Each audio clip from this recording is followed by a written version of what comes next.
जिल्हा परिषदेच्या शाळांमध्ये विद्यार्थ्यांना एकच मोफत गणवेश मिळालाय। शाळा सुरू होऊन 7 महिने उलटले तरी दुसरा गणवेश मिळाला नाहीये। त्यामुळे प्रजासत्ताक दिनी तरी ध्वजारोहणासाठी नवा गणवेश मिळेल का असा सवाल पालक विचारतात। कोल्हापूरच्या ज्योतिबाच्या मूर्तीवर आजपासून रासायनिक संवर्धन प्रक्रिया करण्यात येणार आहे। पुरातत्व विभागाकडून मूर्तीच्या संवर्धनाचं काम हाती घेण्यात आलंय। त्यामुळे आजपासून 24 जानेवारीपर्यंत भाविकांसाठी मूळ मूर्तीचं दर्शन बंद असेल। धरणगाव तालुक्यातल्या सावरखेडा ते धावडे या रस्त्याची दुरवस्था झाली आहे। ठिकठिकाणी खडी आणि डांबर निघाल्यानं खड्ड्यांचं साम्राज्य पसरलंय। त्यामुळे तात्काळ रस्त्याची दुरुस्ती करण्याची मागणी करण्यात येते। पारनेरमधील सुप्यानजीक असलेल्या जांभूळ या ओढ्यात रसायन मिश्रित पाणी सोडल्यानं विहिरींचं पाणी पाईपलाईनचं पाणी दूषित झालं। त्यामुळे गवताचं लोकांचं जनावरांचं आरोग्य धोक्यात आलं। भुसावळच्या बाजूळा जोगलखेडा साकेगाव आणि भानखेड्यात शेतकऱ्यांनी कृषी पंपाचं वाटप करण्यात आलं। कृषी पंप योजनेअंतर्गत सहाय्यक कृषी अधिकाऱ्यांनी कृषी पंपाचं वाटप केलं। सातारा जिल्हाधिकारी कार्यालय आणि पाटण तहसील कार्यालयातील महसूल विभागानं हेळवाक इथं शासन आपल्या दारी उपक्रम राबवला। 277 वारसांना वारस नोंद दाखवल्याचं वाटप करण्यात आलं। त्याचबरोबर गोपीनाथ मुंडे अपघाती विमा सानुग्रह अनुदान देण्यात आलं। जळगावमध्ये सगळ्या वाहनांना 1 मार्चपर्यंत सिक्युरिटी रजिस्ट्रेशन प्लेट नंबर लावणं बंधनकारक असणार आहे। सुप्रीम कोर्टाच्या आदेशाचं आरटीओकडून पालन केलं जात आहे। HSRP नंबर प्लेट नसल्यास दंडात्मक कारवाई केली जाणार आहे। रत्नागिरी जिल्ह्यातल्या वाळू माफियांमुळे पाणी टंचाईचं संकट निर्माण झालंय। नदीचा डोह बुजल्यानं नदी केवळ गाळ आणि दगड राहिल्यानं ग्रामस्थ आक्रमक झालेत। त्यामुळे गाळ साफ करावा अशी मागणी प्रशासनाकडे करण्यात आली आहे। वाशिम जिल्ह्यातल्या 491 ग्रामपंचायतींनी आतापर्यंत 61% कर वसुली केली आहे। अजून 6.57 कोटींची थकबाकी आहे। त्यामुळे ग्रामस्थांनी वेळेत कर न भरल्यास कठोर कारवाईचा इशारा देण्यात आला। बर्ड फ्लूमुळे झालेल्या कावळ्यांच्या मृत्यूनंतर उदगीर शहर प्रशासन अलर्ट मोडवर आलंय। शहरातील महात्मा गांधी उद्यान आणि हुतात्मा स्मारक नगर परिषदेकडून सील करण्यात आलं। बीडच्या माजलगाव पालिकेतील मुख्याधिकाऱ्यांची उपविभागीय अधिकाऱ्यांमार्फत चौकशी केली जाणार आहे। नगरोत्थान योजनेअंतर्गत 50 कोटीच्या कामात अनियमितता असल्याचा त्यांच्यावर आरोप आहे। धाराशिव नगर परिषदेच्या मुख्याधिकारी पड यांनी बोगस कामाची 27 कोटीची बिलं काढल्याचा आरोप करण्यात आला। या आरोपानंतर वरिष्ठ अधिकाऱ्यांनी चौकशी समिती गठीत केली आहे। पालघर जिल्ह्यातल्या 35 हत्या आणि 28 हत्येचा प्रयत्न अशा सगळ्या गुन्ह्यांमध्ये आरोपींना अटक करण्यात पोलिसांना 100% यश आलंय, अशी माहिती पोलीस अधीक्षक बाळासाहेब पाटील यांनी दिली आहे। परभणीत मोठ्या प्रमाणात बांगलादेशी घुसखोर राहत असल्याचा आरोप शिवसेनेने केला आहे। या संदर्भात शिवसेनेकडून जिल्हाधिकाऱ्यांना निवेदन देण्यात आलंय। बांगलादेशी घुसखोरांवर कारवाई करण्याची मागणी निवेदनातून करण्यात आली आहे। धाराशिवमधील वाघ शोधण्यासाठी यवतमाळमधून आलेल्या स्पेशल टीमच्या हाती काही न लागल्यानं रिकाम्या हातानं त्यांना परतावं लागलं। त्यामुळे आता पुण्याची विशेष रेस्क्यू टीम वाघाचा तपास करणार आहे। चंद्रपुरात अस्वलाच्या हल्ल्यात ट्रक चालक जखमी झाला। दिवसाढवळ्या झालेल्या या घटनेनं परिसरात दहशत पसरली आहे। घटनेनंतर वन विभागानं या भागात गस्त सुरू केली आहे। परभणीच्या नानलपेठ इथं एका घरातील सिलेंडरमध्ये अचानक गॅस गळती झाल्यानं खळबळ उडाली। दरम्यान अग्निशमन दलानं केलेल्या त्वरित कारवाईनं मोठा अनर्थ टळला। कोकण किनारपट्टीच्या सुरक्षिततेसाठी किनारपट्ट्यांवर ड्रोनची करडी नजर असणार आहे। त्यामुळे अवैध मासेमारीला आळा बसला। पहिल्याच 9 दिवसात 27 बेकायदा बोटींवर कारवाई करण्यात आली आहे। बीडचे जिल्हाधिकारी अविनाश पाठक यांनी जिल्हाधिकारी 13 सरपंच आणि 418 सदस्यांचं सदस्यत्व रद्द केलंय। जात वैधता प्रमाणपत्र वेळेत सादर न केल्यानं जिल्हाधिकाऱ्यांनी हे आदेश दिले। छत्तीसगड ओरिसा सीमेवर झालेल्या चकमकीत 20 माओवाद्यांना कंठस्नान घालण्यात आलंय। 1000हून अधिक जवान विशेष अभियानात माओवाद्यांविरोधात लढत होते। अजूनही पोलिसांकडून सर्चिंग ऑपरेशन सुरू आहे। धाराशिव रेल्वे स्टेशनला पुरातन रूप देण्याचं काम सध्या सुरू आहे। अमृत भारत योजनेअंतर्गत रेल्वे स्थानकाच्या कामासाठी 21 कोटींचा निधी देण्यात आला आहे। छत्रपती संभाजीनगर जिल्ह्यातल्या जायकवाडी पक्षी अभयारण्यात पक्ष्यांच्या 250 पेक्षा अधिक प्रजाती आढळल्या। विशेष म्हणजे मागील वर्षी गायब असलेल्या मंगोलिया, रशिया, रफ या पक्ष्यांच्या प्रजाती यंदा दिसल्यानं पक्षप्रेमी सुखावले। भुसावळमधील हतनूर धरण परिसरात वन विभागातर्फे पशुगणना करण्यात आली। तब्बल 27,000 पक्ष्यांची यावेळी नोंद करण्यात आल्याची माहिती समोर आली आहे। 83 प्रजातीचे पक्षी असल्यानं पक्षीप्रेमींनी आनंद व्यक्त केला. अमरावतीच्या मेळघाटात 77 वर्षीय वृद्ध महिलेची जादू टोण्याच्या संशयावरून गावातून धिंड काढण्यात आली. त्यानंतर जिल्हाधिकारी आणि पोलीस अधीक्षकांनी वृद्ध महिलेच्या घरी भेट दिली. 5 आरोपींना न्यायालयानं 22 जानेवारीपर्यंत पोलीस कोठडी सुनावली आहे. छत्रपती संभाजीनगरमध्ये गुंतवणुकीवर 3% परतावा देण्याचा आमिष दाखवून गुजरातच्या क्विक स्टार्ट ग्रुप कंपनीनं 1,500 गुंतवणूकदारांना फसवल्याचं समोर आलं. 35 कोटी रुपये उकळून कार्यालयाला कुलूप लावून फसवणूक केल्याचं समोर आलं. या प्रकरणी 2 शाखा व्यवस्थापकांना अटक करण्यात आली. जळगावात 2024 या वर्षात वाहतूक नियम मोडणाऱ्या 33,858 जणांवर कारवाई करण्यात आली आहे. कारवाईत 2,18,04,150 रुपयांचा दंड वसूल करण्यात आला आहे. हिंगोलीच्या अजेगावमधील जिल्हा परिषद माध्यमिक शाळेच्या इमारतीची काही कामं रखडली. त्यामुळे मागील 6 ते 7 वर्षापासून इमारत उपयोगाच्या विना धुळखात पडून आहे. इमारत पूर्ण करून विद्यार्थ्यांची चांगली सोय करण्याची मागणी नागरिक करतात.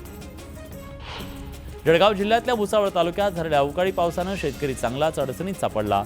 एकीकडे सोयाबीन कापसाला फटका बसला तर दुसरीकडे दरांमध्ये घसरण झाल्यानं शेतकऱ्यांची कापूस साठवून ठेवला. कापसाला हमीभाव देण्याची मागणी शेतकरी करतात. जळगावच्या चोपड्यात तूर काढणीला सुरुवात झाली.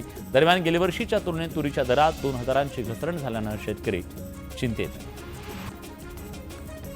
कांद्याची आवक घटल्यानं मुंबई कृषी उत्पन्न बाजार समितीत कांदा महागला. कांद्याच्या दरात किलोमागे 8 ते 10 रुपयांनी वाढ झाली. त्यामुळे पुन्हा एकदा सामान्यांच्या खिशाला कात्री बसली. वाशिम जिल्ह्यात वातावरणात झालेल्या बदलानं तुरीचं उत्पादन मोठ्या प्रमाणात घटलं. त्यात बाजारात तुरीला कमी दर मिळत असल्यानं शेतकऱ्यांचं मोठं आर्थिक नुकसान होत आहे. त्यामुळे शेतकऱ्यांची चिंता वाढली. सोलापूर कृषी उत्पन्न बाजार समितीत कांद्याच्या दरात 500 रुपयांनी वाढ झाली. शेतकऱ्यांच्या कांद्याला 41 रुपयापर्यंतचा दर मिळत असून सरासरी 2,000 रुपयांचा दर मिळतोय. अमळनेर तालुक्यात अवकाळी पाऊस, धुकं आणि त्यानंतर पुन्हा ढगाळ वातावरण आहे. त्यामुळे रब्बी हंगामातल्या पिकांना धोका निर्माण झालाय. जवळपास 38,000 हेक्टर क्षेत्रावरची पिकं धोक्यात आली. कृषी पर्यटनाअंतर्गत सोलापूर जिल्ह्यातल्या महामार्गावर 10 ॲग्रो मॉल उभारण्याचा निर्णय घेण्यात आलाय. त्यानुसार जिल्ह्यात अनुकूल जागेचा शोध घेणं सुरू आहे. आता सामान्य गृहिणींना दिलासा मिळालाय. जुन्या तांदळाचे दर स्थिर असून नवीन तांदूळ 20 रुपयांनी स्वस्त झाला. तूर डाळ, मूग डाळ, उडीद डाळ 40 रुपयांनी स्वस्त झाले. मकर संक्रांतीनंतर तांदूळ आणि डाळ खरेदी मोठ्या प्रमाणात केली जाते. गेल्या वर्षीच्या तुलनेत यंदा तांदळाच्या दरात ग्राहकांना दिलासा मिळालाय. जळगावच्या बाजारपेठेत तांदळाचे दर कमी आहेत. त्यामुळे नवीन वर्षात ग्राहकांना मोठा दिलासा मिळणार. बडगाव तालुक्यातल्या गावांमध्ये वातावरणातल्या बदलानं कापसाच्या उत्पादनात घट झाली. बाजारपेठेतल्या कापसाच्या दरातले घट आणि भाववाढीच्या अपेक्षेनं घरात कापूस साठवून ठेवण्यात आला. त्यामुळे कापूस उत्पादक शेतकरी आर्थिक अडचणीत सापडला. 1 रुपयात पीक विमा योजनेत मोठा घोटाळा झाल्याचा आरोप आमदार सुरेश धस यांनी केला. बोगस अर्ज आणि गैरव्यवहारांमुळे योजना बंद करण्याची कृषी विभागानं सरकारला शिफारस केली आहे. प्रत्येक योजनेत 2 ते 5% भ्रष्टाचार होतो असा अशब दावा कृषी मंत्री माणिकराव कोकाटे यांनी केला. त्यामुळे कोकाटे भ्रष्टाचाराचं समर्थन करतायत का असा सवाल उपस्थित होतो. राज्यात गाजत असलेल्या पीक विमा गैरव्यवहारात कारवाईचा धडाका सुरू झालाय. गेल्या वर्षी खरीप हंगामात पीक विम्यासाठी दाखल केलेले तब्बल 4,05,000 बनावट अर्ज रद्द करण्यात आल्याचं कृषी विभागानं सांगितलं. यातील 1,09,264 अर्ज एकट्या बीड जिल्ह्यातले. बागलाणच्या बोजेटोमध्ये गावकऱ्यांनी ग्रामपंचायत कार्यालयाला टाळं ठोकत धरणं आंदोलन केलं. ग्रामसेवक सतत गैरहजर राहत असल्यानं गावकरी आक्रमक झाले. शेतकऱ्यांच्या विविध मागण्यांसाठी जळगावच्या पारोळ्यात जिल्हा शेतकरी संघटनेनं 1 दिवसीय लाक्षणिक उपोषण केलं. या आंदोलनातील सहभागी शेतकऱ्यांनी गटविकास अधिकाऱ्यांना मागण्यांचं निवेदन दिलं. नागपूर गोवा शक्तीपीठ महामार्गाविरोधात सांगलीत स्वाभिमानी शेतकरी संघटना आक्रमक झाली आहे. सांगली जिल्ह्यातल्या शक्तीपीठ महामार्ग रद्द झाला पाहिजे, नाहीतर प्रसंगी हातात बंदूक घेऊन गोळ्या घालू असा इशारा स्वाभिमानी शेतकरी संघटनेने दिला.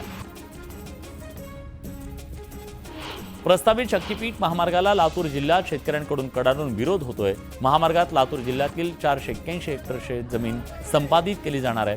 शेतकऱ्यांनी लातूर जिल्ह्यात तीव्र आंदोलनाचा इशारा दिला. वाल्मिक कराड, सुदर्शन घुले, प्रतीक घुले आणि विष्णू चाटेचं एकत्र येतानाचं सीसीटीव्ही फुटेज समोर आलंय. आवादा कंपनीकडे खंडणी मागितली त्या दिवशी सीसीटीव्ही फुटेज आहे. या सीसीटीव्हीत सगळे आरोपी एकत्र पाहायला मिळत आहेत. पोलीस अधिकारी सुद्धा उपस्थित असल्याचं समोर आलं. आपल्या राज्यानं गुंडगिरीच्या आणि हप्ते वसुलीच्या टोळ्या याआधी कधी पाहिल्या नव्हत्या. राज्यावर ही वेळ धनंजय मुंडेंच्या टोळीनं आणली आहे असा आरोप मनोज जरांगे पाटील यांनी केला. संघटित गुन्हेगारीला तुम्ही पाठबळ देता असं जरांगे म्हणाले. खंडणीच्या गुन्ह्यातील संशयित वाल्मिक कराड प्रकरणात पुण्यातल्या भाजपचे माजी नगरसेवक दत्ता खाडे यांची सीआयडीकडून चौकशी करण्यात आली. यावर आता दत्ता खाडेंनी प्रतिक्रिया दिली आहे. माझा प्रकरणाशी संबंध नाही, मात्र एकाच जातीचे असल्यामुळे त्यांनी मला चौकशीला बोलवलं असेल असं दत्ता खाडे म्हणाले. धनंजय मुंडेंनी राजीनामा द्यावा किंवा त्यांचा राजीनामा घेण्यात यावा अशी मागणी तृप्ती देसाईंनी केली आहे. तर मुंडे समर्थकांनी अत्यंत खालच्या पातळीवर जात ट्रोलिंग केलं, त्यामुळे त्यांनी कार्यकर्त्यांना ताकीद द्यावी, अन्यथा मी परळीत येऊन बसेन असं म्हणत तृप्ती देसाईंनी धनंजय मुंडेंवर हल्लाबोल केला. खंडणी प्रकरणातील आरोपी वाल्मिक कराड याची पत्नी ज्योती जाधव हिच्या नावावर बीडच्या मांजरसुंबा भागात 9 एकर जमीन आहे. 50 एकर जमीन खरेदी केली. इतकंच नाही तर शेतकऱ्यांच्या जमिनीतील मुरुम उपसा करून स्वतःच्या जमिनीचा विकास केल्याचा गंभीर आरोप शेतकऱ्यांनी केला. परभणीत पोलीस कोठडीत मृत्यू झालेल्या सोमनाथ सूर्यवंशीच्या कुटुंबियांना दिलेली 5 लाखाची मदत सोमनाथच्या आईने नाकारली आहे. त्यानंतर प्रकाश आंबेडकरांनी शाहू फुले आंबेडकर चळवळीतील लोकांना कुटुंबियांना आर्थिक मदत करण्याचं आवाहन केलं. सैफ अली खानवर हल्ला करणाऱ्या बांगलादेशी आरोपीचं बांगलादेशातून पोहत भारतात आल्याची माहिती दिली. डावकी नदीतून पोहत आरोपीनं भारत गाठल्याची माहिती समोर आली आहे. या प्रकरणी पोलिसांकडून अधिक तपास सुरू आहे. अभिनेता सैफ अली खानवर ज्यावेळी हल्ला झाला त्यावेळी घरातील 4 नोकर घाबरून पळाले. हल्ला झाला त्यावेळी त्यांनी मदत केली नाही अशी माहिती समोर आली आहे. सैफवर हल्ला करणारा आरोपी आधी बांगलादेशातून पश्चिम बंगालमध्ये आला, मग तिथून मुंबईत आला. त्याचा मोबाईल नंबर आणि त्याचं बँक अकाउंट पश्चिम बंगालचा आहे. नाशिकच्या पालकमंत्री पदासाठी स्थगिती मिळाल्यानंतरही भाजप आग्रही आहे. चंद्रशेखर बावनकुळे आणि गिरीश महाजन यांच्यात नाशिकच्या पालकमंत्री पदाबाबत चर्चा झाल्याची माहिती समोर येते. तर महाजनांनीच पुन्हा एकदा नाशिकचं पालकमंत्री व्हावं यावर भाजप ठाम असल्याची माहिती सूत्रांनी दिली. आदिती तटकरे आणि गिरीश महाजन पालकमंत्री पदावर कायम राहणार आहेत. नाशिकच्या पालकमंत्री पदाबाबत RSS महाजनांच्या पाठीशी असल्याची माहिती सूत्रांनी दिली आहे.